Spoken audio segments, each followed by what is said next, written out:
to the story time with Miss Olga. Today we have another library book, Rosie, the Little Purple Engine.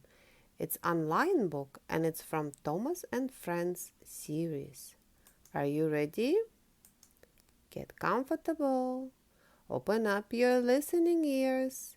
And don't forget to subscribe and like the video if you like the book. This is a story about Rosie, a chirpy tank engine who liked to copy Thomas. This made Thomas cross until one day Rosie proved just how useful she could be. It was the stormy season on the island of Sodor, and Thomas was busy delivering mail to a far part of the island. At the end of the line, on a farm at the top of the high hill, lived a little girl called Alice. Today was Alice's birthday, and Thomas was going to deliver all her birthday cards and presents. While Thomas was at the station being loaded up, Rosie, a little purple tank engine, pulled up beside him. "Hello, Thomas!" puffed Rosie. Her puff was almost exactly like Thomas's. Rosie tried to do everything just like Thomas. She tried to wish like him, and she tried to whistle like him. She liked Thomas so much that she wanted to be just like him. Thomas didn't like this. It made him cross. "Where are you going?" asked Rosie. "It's Alice's birthday," replied Thomas. "I'm taking all her presents to High Farm. I'm going to make sure she gets them all on time." Just then, Harold swooped down. "I'm afraid you've got a storm warning," he whirled. "You had better be careful on those high tracks, Thomas. The winds can cause landslides up there." Thomas didn't want to let Alice down. "High winds don't bother me," he puffed. "Or me," puffed Rosie. "I'll come as your back engine." But Thomas didn't want Rosie to come. "No, thank you. I'll manage on my own," he chuffed. And he pulled away quickly. But Rosie wouldn't take no for an answer. She cheekily followed him. Thomas sped along the line to High Farm. His engine was working very hard. The sky grew darker and darker, and soon rain was pouring down. "Rosie can't follow me now," thought Thomas. "She isn't strong enough." But Thomas was wrong. Rosie was following right behind. She whistled cheerfully. Thomas was very annoyed. When he came to the next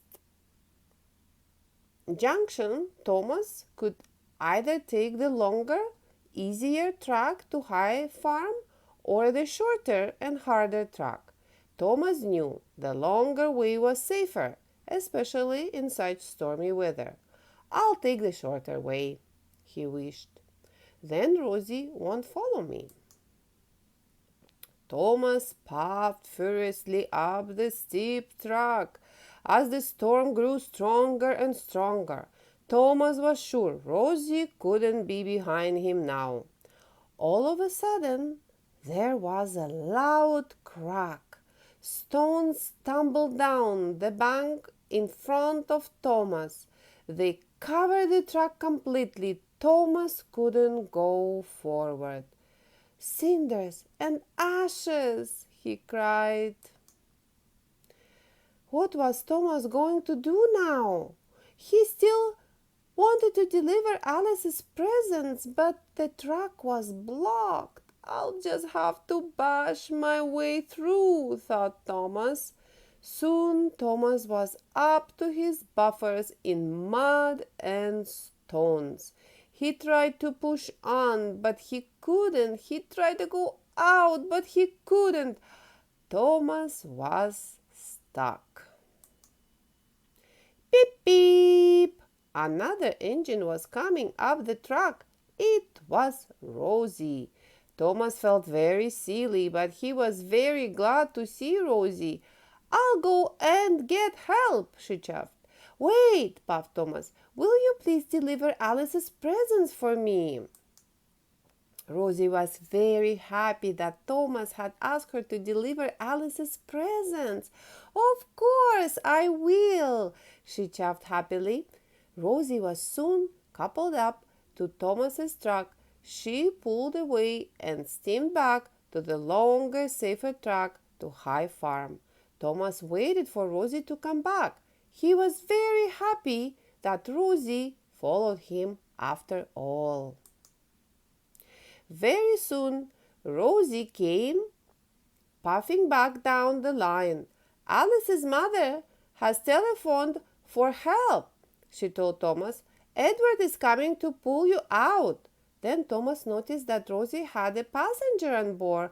It was Alice. Thank you for making sure I got my presents, Alice told Thomas. They were very nice. I couldn't have done it without Rosie's help, chaffed Thomas truthfully. Now we can all celebrate your birthday together. Thomas peeped happily. Rosie peeped too, just like Thomas. The end. Thank you for watching and listening. Don't forget to subscribe and like the video if you like the book. And see you again soon.